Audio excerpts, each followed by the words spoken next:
बहुत तेज बुखार हो रहा है, गाड़ी भी नहीं चलाई जा रही। सोच रहा हूँ यहाँ आगे एक रेस्ट हाउस है, वहाँ कुछ देर आराम करके हम आगे बढ़ते हैं। मलका, जब भी तुम्हारी गुलामों से बात हो उसे मेरी तरफ से शुक्रिया कह देना। मुझे इस सर की कसम नूर अफरोज, मैं तुमसे ही शादी करूंगा। इस नूर अफरोज के साथ थोड़ी सख्ती बरतनी चाहिए। रोज इसी की वजह से कोई ना कोई रौला ही पड़ा रहता है। आप इसके बाप को तलाश करिए ना और उसकी अमानत उसे लौटाइए। कब तक जवान बेटी की जिम्मेदारी उठाए फिरेंगे हम?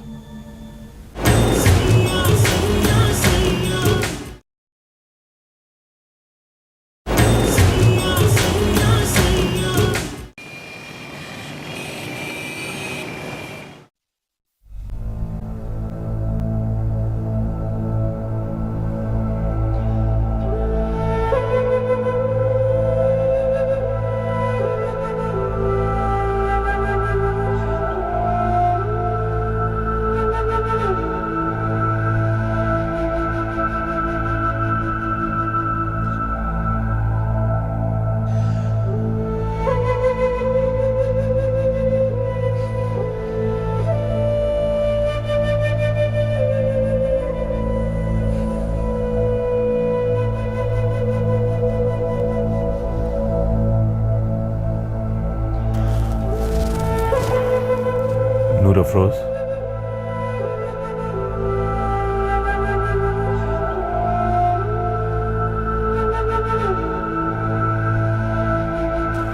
चलो घर नहीं जाना? वो छोटे सरकार बड़े सरकार का फोन आया था, आपका पूछ रहे थे, आप उनसे फोन पे बात कर लें। तुमने उनसे कोई बात नहीं की? मैंने कहा था कि आप जागते हैं तो बात करवाती हूँ। तुम्हारे बारे में कोई बात नहीं हुई? मेरे बारे में क्या बात होनी थी? आप उन्हें फोन कर लें।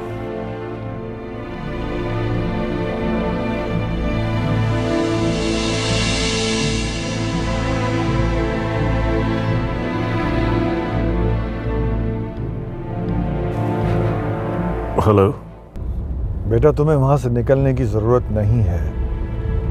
मैं 2 घंटे तक पहुंच जाऊंगा। ड्राइवर साथ ला रहा हूं, वो वापसी पर खुद ही गाड़ी चला लेगा। ताया सरकार, आपने खामखा तकलीफ की। बस थोड़ी सी थकन की वजह से मैं अब सो गया था, अब काफी बेहतर हूं। समझा करो राम, मैं वहां अकेले में कुछ बात करना चाह रहा था। मेरे दिल ने सारी जिंदगी खुद से झूठे बहाने बनाए हैं। 1-2 तो सुनाने दो यार। वैसे ही मेरा केस बहुत कमजोर है, अल्लाह की अदालत में भी और औलाद की अदालत में भी। जैसा आप बेहतर समझता है सरकार, हम आपका यहाँ इंतजार कर रहे हैं।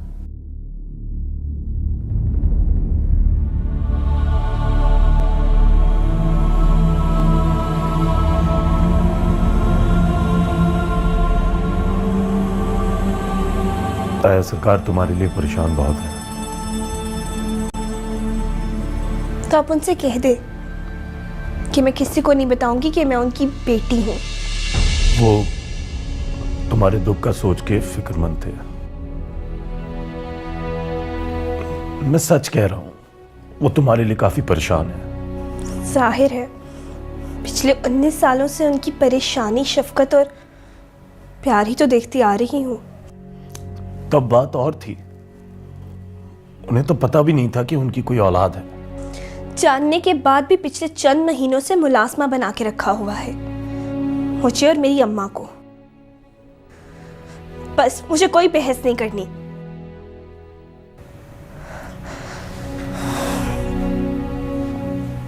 मेरा मतलब है कि मुझे मेरे हाल पे छोड़ दे। सॉरी छोटे सरकार।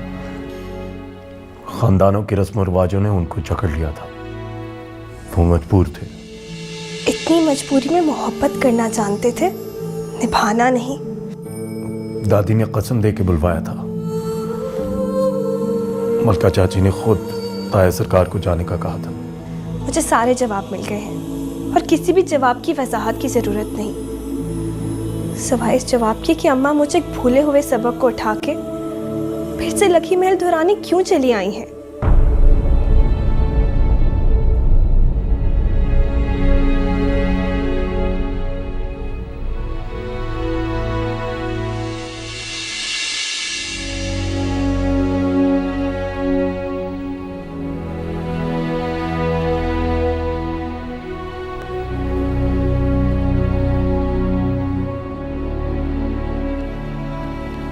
कौन है? मैं हूं अब्बा, कबीर। और छोटा चला या खाना वहां रखा हुआ है, उठा के खुद ही गर्म करके खा ले। अब्बा, वो मुझसे बगैर मिले क्यों चली गई? वो जल्दी में थी, अपने चचा के बेटे पीर एहराम के साथ आई थी, चली गई। झूठ मत बोल अब्बा। जुनेद और फिरकी कह रहे थे कि वो रोती पिटती भी गई है। बता मुझे, वो क्या कहने आई थी और तूने क्या कहा उससे? जुनेद और फिरकी, और ये तेरे ज्यादा सगे हो गए क्या, जिनका एतबार कर लिया तूने? मैं जो कह रहा हूं कि वो चली गई अपने बाप के पास। बहुत रुतबा और नाम है उसके बाप का, बहुत वो खुश गई है। वो बहुत नाज हो गया उसको अपने अब्बा पर। कह रही थी बहुत बड़ा घर है मेरे अब्बा का। मामू, तेरे घर से नहीं, बहुत बड़ा। बड़ी खुशी है उसे अपनी ऊंची जात की, और इतनी ही बड़ी उम्मीद के एक न एक दिन उसे उसका बाप सारे जमाने के सामने बेटी कहेगा। और हाँ, तेरे लिए एक पैगाम भी दिया है उसने कबीर, कि तू उसे भूल जा। और कह रही थी कबीर से कहना अपने जोड़ की लड़की ढूंढ ले, और मैं भी किसी ऊंचे खानदान के लड़के से शादी करूंगी अपने जैसे। इतने झूठ क्यों बोल रहे अब्बा? मैं तुझसे वादा कर तो चुका हूं, उसका जिक्र भी नहीं करूंगा। वो तो हमारी जिंदगियों से ऐसे गई जैसे कोई मर जाए, और मरे हुए लोगों की बुराइयां नहीं करते अब्बा, नहीं करते।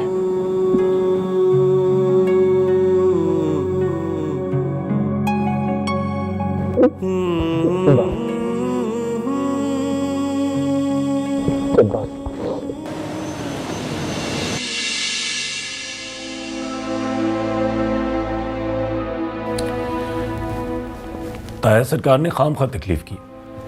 हम निकल जाते तो आधा रास्ता तय कर चुके होते। आपके लिए परेशान हो गए होंगे। गाने सुने? मुझे अच्छा नहीं लगता। सयोनी मेरा माही मेरे पाक जगावन आ गया, इंज लगदा जिवें रांझण मैनू हीर बनावन आ गया। सयोनी मेरा माही मेरे पाक। वैसे कितना अच्छा जश्न था मेरे आने का। जाहिर है आप वारिस जो हैं लखी महल के। मुझे वो पूरा दिन याद है। वो मेरा एयरपोर्ट पे लैंड करना, ताया सरकार का मुझे रिसीव करना, और फिर वहां से डायरेक्ट लाहौर वाले घर ले जाना ताकि मैं तैयार हो जाऊं। वहां से बख्ता वाला आना, जहां पूरी बरादरी नाच रही थी, मुरीदनियां फूल निछावर कर रही थी, हर आंख में मोहब्बत, हर आंख में बेचैनी, सिवाय एक चेहरे के।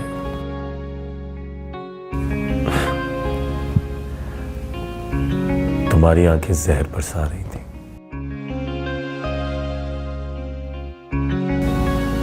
वो भी तरसा तरसा के। और मैं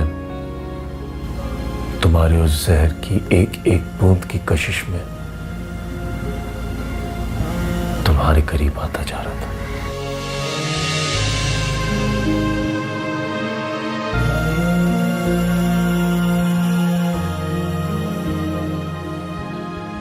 मोहब्बत भी पक्के इरादे से करते हैं और नफरत भी।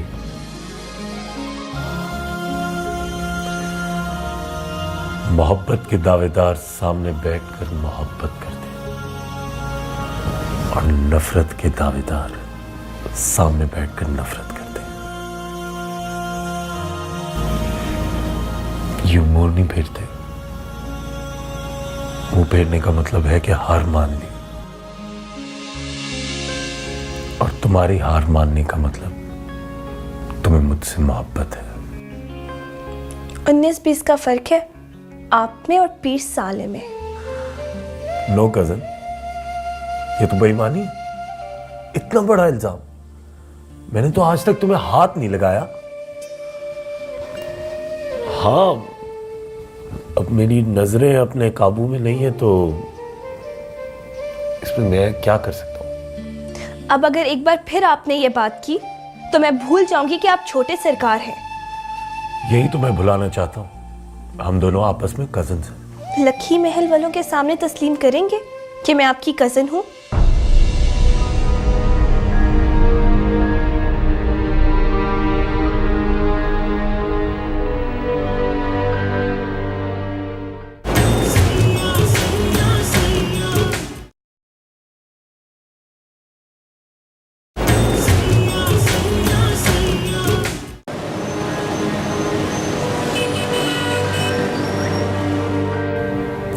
लगता है ताया सरकार आ गया। मैं जानता हूं तुम्हें उन पर बहुत गुस्सा है, लेकिन मेरी एक रिक्वेस्ट है तुमसे। प्लीज अपने जुमलों को जरा नरम रखना और उनको सफाई का पूरा मौका देना।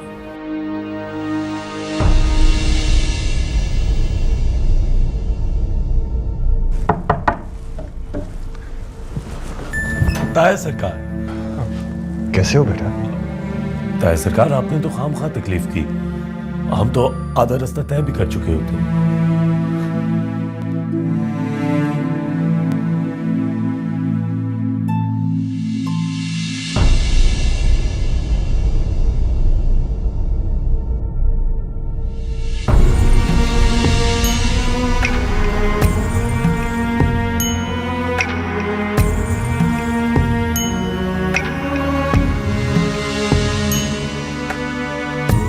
काश कोई मामूली सा शख्स मेरा बाप होता, मामू जैसा, हमारी औकात का, कम हैसियत इंसान का। अगर बड़ा आदमी बाप भी निकल आए तो भी उससे खौफ आता है।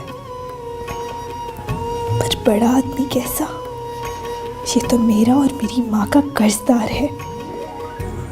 बड़ा हिसाब निकलता है इसकी तरफ। जिंदगी भर भी अगर वापस लौटाता रहे फिर भी आज़ाद ना हो हमारे हकूक से।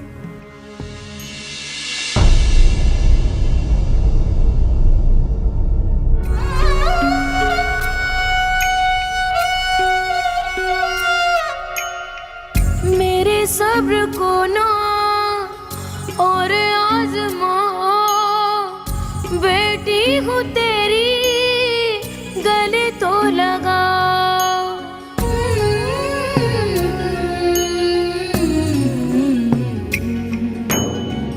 घुट घुट के कब तक मैं जीती रहूंगी, सीने पे अपने कभी तो सुला। मुझे फिर से कोई नया ख्वाब दे, सवाल हूँ तुझ पे, तू जवाब दे।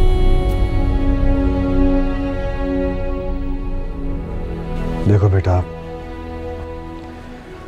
एक होती है नाराजगी और एक होती है नफरत। मुझसे दिल खोल कर नाराज हो जाओ,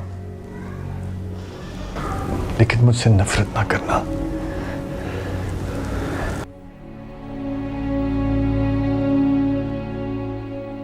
मुझे अगर पता होता कि मेरी कोई बेटी है तो मैं तुम्हें किसी सूरत ना छोड़ता। हाँ, तुम उस वक्त ही मेरी माँ को अपने घर में मुलाजमा रख के मुझे मरीदों के बच्चों के साथ पालना शुरू कर देते। मुझे अब पता चला है नूर अफरोज कि तुम मेरी बेटी हो। जब मैंने तुम्हारी माँ को छोड़ा था तब मुझे ऐसी किसी बात का पता नहीं था।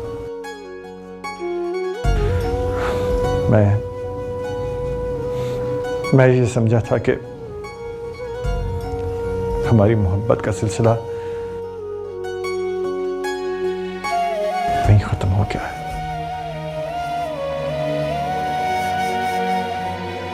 मुझे क्या पता था कि मेरा खून, मेरी नस्ल मुझसे दूर, मेरे साए से महरूम पल पड़कर जवान हो गई होगी।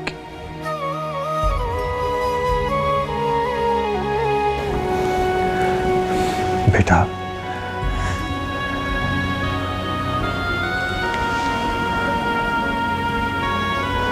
तुम्हें क्या लगता है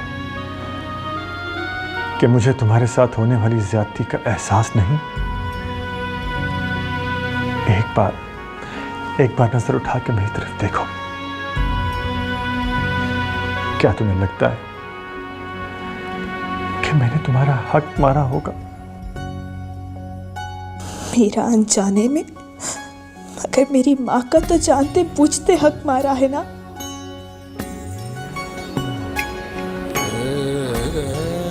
बेटा, मैंने तुम्हारी माँ को जानबूझकर नहीं छोड़ा था, मजबूरी थी। मेरी माँ का हुक्म था और तुम्हारी माँ का फैसला था। मेरे एक तरफ दुनिया थी और दूसरी तरफ आखिरत। मैंने दुनिया छोड़ दी और अपनी आखिरत संभालने के लिए अपने माँ बाप के पास आ गया।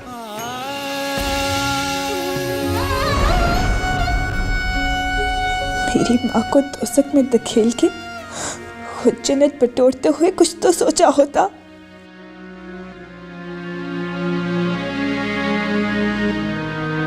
बेटा,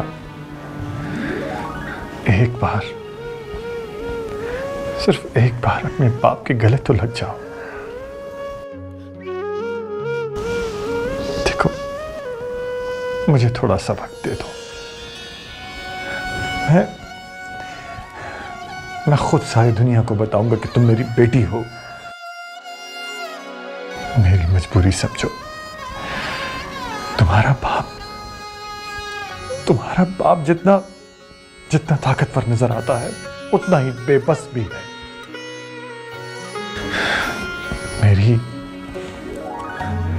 बरादरी में एक साख है, एक इज्जत है। लोग क्या कहेंगे कि पीर बख्त सुभान, उसने छुपकर खानदान से बाहर शादी की हुई और अब उसके इश्क की दास्तान बमा सबूत निकल आई।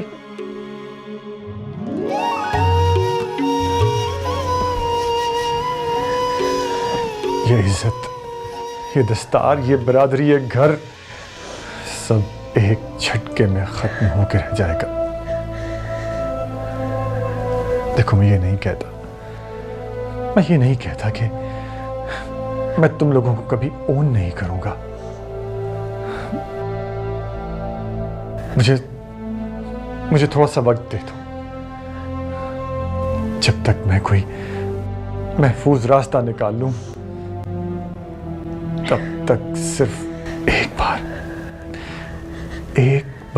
मुझे अब्बा जी कह दो।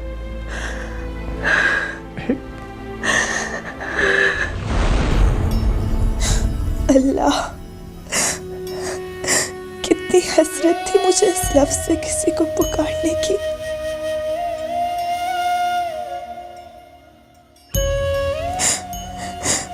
आज मेरा बाप मेरे सामने है और ये लफ्ज मेरे मुंह से नहीं निकल रहा।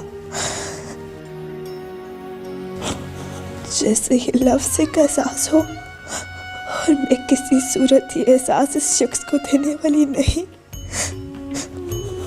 मैं काली हूँ अपने बाप के लिए, छुपाने वाली औलाद हूँ, वो औलाद जिसे दुनिया के सामने मानते हुए शर्म आती है।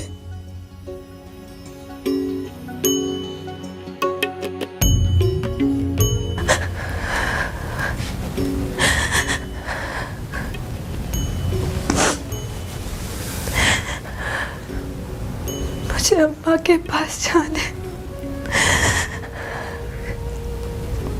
बड़े सरकार,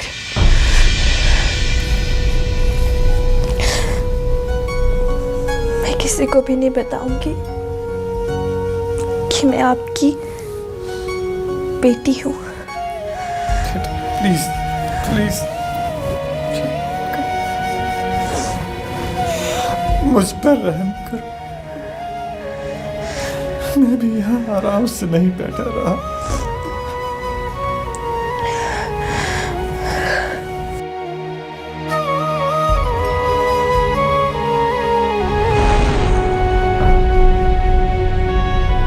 अफरोज, ताया सरकार तुमसे कुछ कह रहे हैं।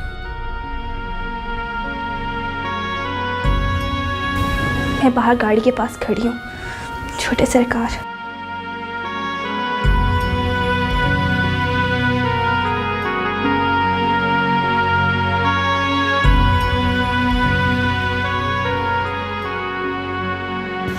वक्त के साथ सब ठीक हो जाएगा ताया सरकार। आप चले, सफर काफी लंबा है।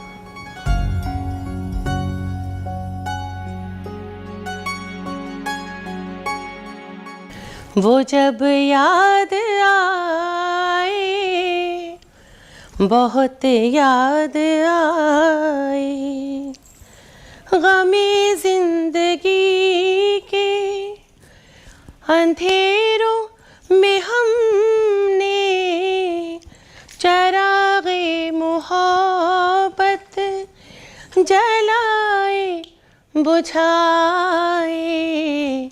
वो जब याद आए, बहुत याद आए। बहन काली, वो बड़े सरकार अभी तक नहीं आए। लो, वो नजदीक थोड़ी गए हैं, बहुत दूर गए हैं। पहुंचते सुबह हो जानी है। अच्छा, मुझे पता ही नहीं चल पाया ना, अचानक से सरकार चले गए। अल्लाह खैर करे, खैर से आए। लो, इसमें परेशान होने की कौन सी बात है? तुमने अपनी बेटी के बारे में पूछना है ना?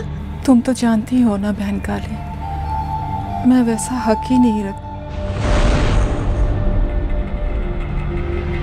मैंने उसे सरकार के हवाले कर दिया है। अब उस पे मेरा क्या हक? तेरी बेटी की खबर तो तुझे बीबी मुर्शिद भी दे सकती हैं, हैं? वो देख तेरे पीछे ही खड़ी हैं।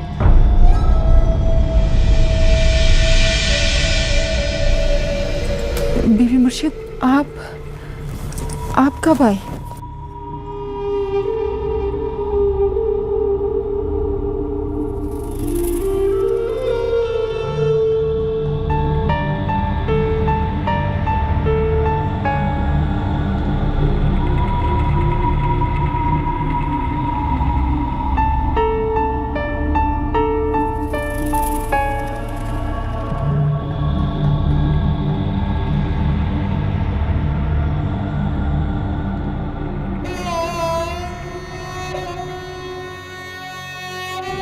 या अल्लाह, अगर बीबी मुर्शिद कुछ सुन लेती तो सरकार की इज्जत खाक में मिल जाती। पता नहीं नूरा फरोज ने क्या किया है, क्या पता सरकार ने छोटे सरकार की बीमारी का बहाना बना दिया हो और वहाँ कहानी कुछ और हो। कहीं नूरा फरोज ने कुछ कर तो नहीं दिया, कहीं उसने खुद को। नहीं नहीं, अल्लाह ना करे, अल्लाह करीम है, वो मेरी कोख नहीं उजाड़ेगा। मैं इस लायक तो नहीं, पर जरा सा प्यार तो वो भी मुझे करता होगा।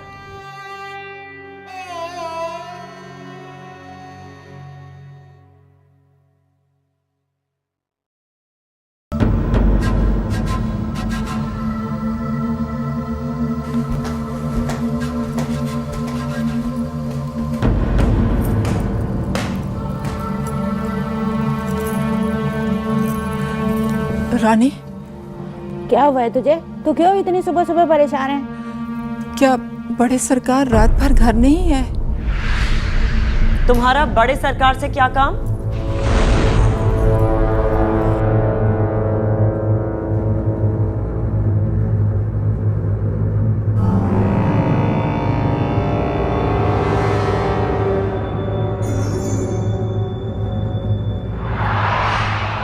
बताओ, क्या मसला है तुम्हारा? सारे वक्त बड़े सरकार की टो में क्यों रहती हो तुम?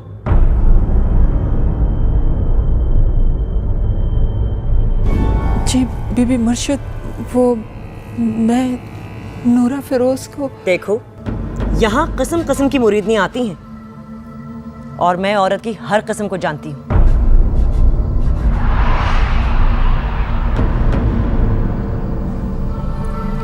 तुम्हें अगर अपनी बेटी के बारे में पूछना है तो उसका नाम लेकर सवाल जवाब किया करो ना। ये बड़े सरकार इस हक से कहती फिरती हो जैसे तुम्हारा इनसे कोई गहरा ताल्लुक हो या तुम हमारी कोई रिश्तेदार हो।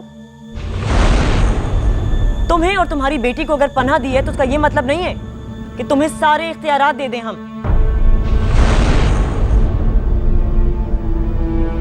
सारा वक्त बड़े सरकार पे निगाहें गड़े फिरती हो। और एक बात और, बड़े सरकार उस किस्म के पीर नहीं है जो इस किस्म की आओ भगत से खुश हो जाएंगे।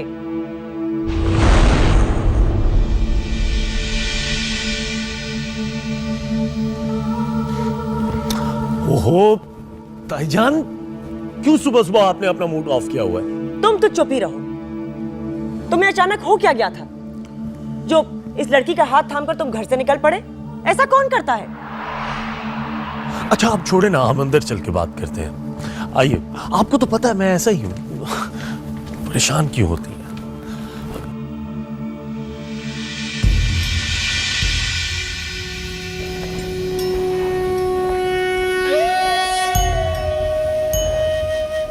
मेरे सामने क्यों जबरदस्ती मुस्कुरा रही है अम्मा? मैं तो तेरी ही बेटी हूँ।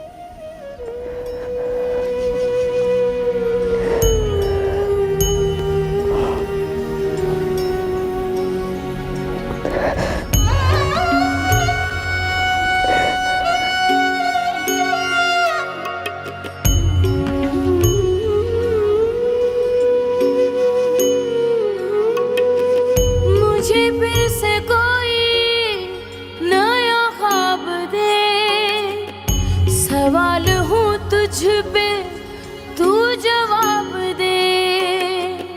अपनी कहानी दिल में छुपाई, शिकवा गिला कोई लब पे न लाई।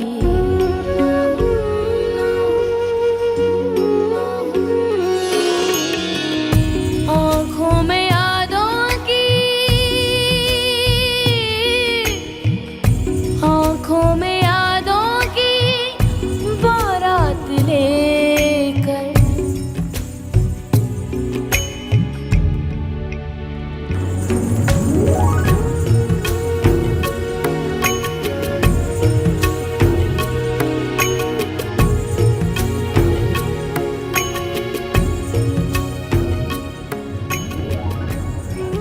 तुझे यकीन हो गया है कि मैं पूरी औरत नहीं हूँ।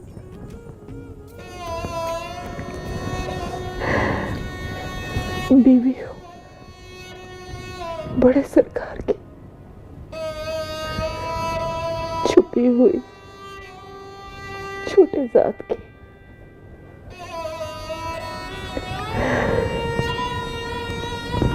तो जब तुम्हारी दादी बड़ी बीबी मुर्शिद बीमार हुई थी ना, तो मैं यहाँ उनकी तीमारदारी के लिए आई थी। तब मैं बड़े सरकार को अच्छी लगी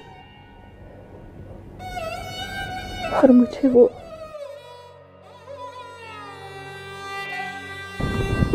ये जब मोहब्बत होती है ना, तो अक्ल का बहता दरिया सूख जाता है। हर तरफ ख्वाहिशों की धूल उड़ती है नूरा फिरोज। कुछ भी नजर नहीं आता। मैं भी अंधी हो गई थी, मुझे भी कुछ नजर नहीं आया। न मेरा घर, न मेरी जात, न मेरी औकात। यहाँ तक कि मुझे तो मैं भी याद नहीं रही।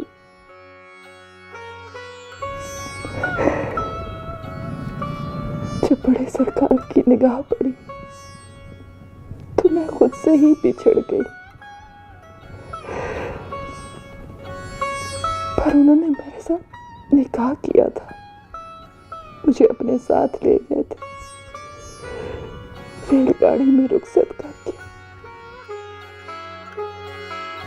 मैंने किस्मत से सौदा करके सारी उम्र की खुशियों के एवज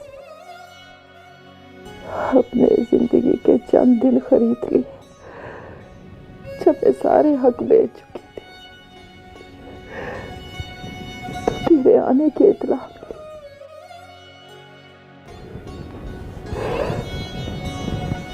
तू ऊंची जात वाली है, पीर साथी।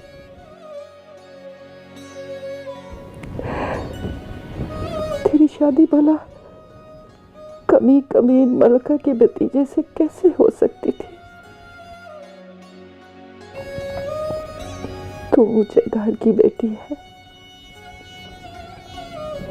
तेरा मकाम ऊंचा है। ये बेईमानी हो जाती अगर मैं तुझे यहाँ ना लाती तेरे बाप के पास। अम्मा, मुझे माफ कर दे, मैंने तेरा बहुत दिल दुखाया। तेरा दिल दुखाना, तेरा हक छीनना शायद दुनिया का सबसे आसान काम है। इसीलिए हर एक तेरे साथ वो सब कर गुजरा जिसके तू लायक भी नहीं थी।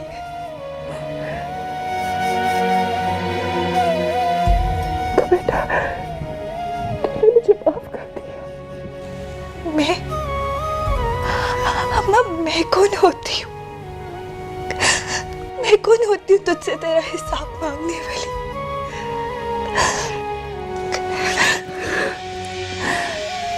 मैंने तो सारी जिंदगी तुझे रोते सुलगते देखा। मेरे कानों में लोरियों की बजाय तेरी सिसकियां गूंजती है। मुझे तेरी बर्बादी का बहुत दुख है, बहुत दुख है अम्मा। आज के बाद मैं तुझसे कभी नहीं लड़ूंगी, कोई जिद नहीं करूंगी। कम से कम मेरी तरफ से तुझे कोई तकलीफ नहीं पहुंचेगी। मैं मुजरिम हूँ, मेरा बाप मुजरिम है तेरा। मैं अपने बाप की ज्यादती का सारा कर्ज उतार दूंगी खामोशी से। वो तुझे कुछ और तो नहीं दे पाया, मगर एक फर्माबरदार बेटी तो जरूर दे सकता है। अम्मा, मेरी जिंदगी तेरी है, जो जी में आए कर इसके साथ। मेरा सिवाय तेरे किसी से कोई ताल्लुक नहीं है, ना मामू से, ना कबीर से, ना बड़े सरकार से, और ना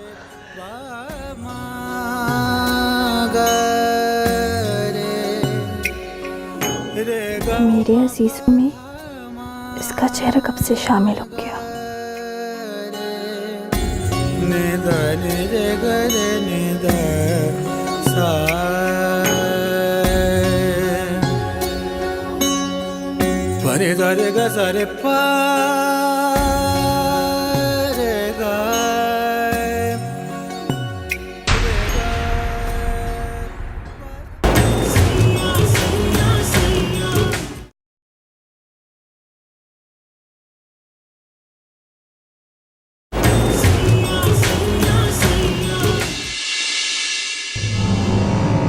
वैसे भी तुम्हारे ताया का टेस्ट इतना बुरा नहीं हो सकता कि घर की मुलाजमाओं पे नजर रखते फिरें। मुझे मेरे बाप का बताया बहुत गलत किया। नूरा फिरोज, औलाद शौहर की अमानत होती है, और अगर शौहर आपका मुर्शिद भी हो तो ज़मीर सोने नहीं देता। इसका बेगैरत बाप तो आने से रहा। जो भी करना है इन्होंने खुद ही करना है। ना कहें जी, मैंने तो नहीं देखा।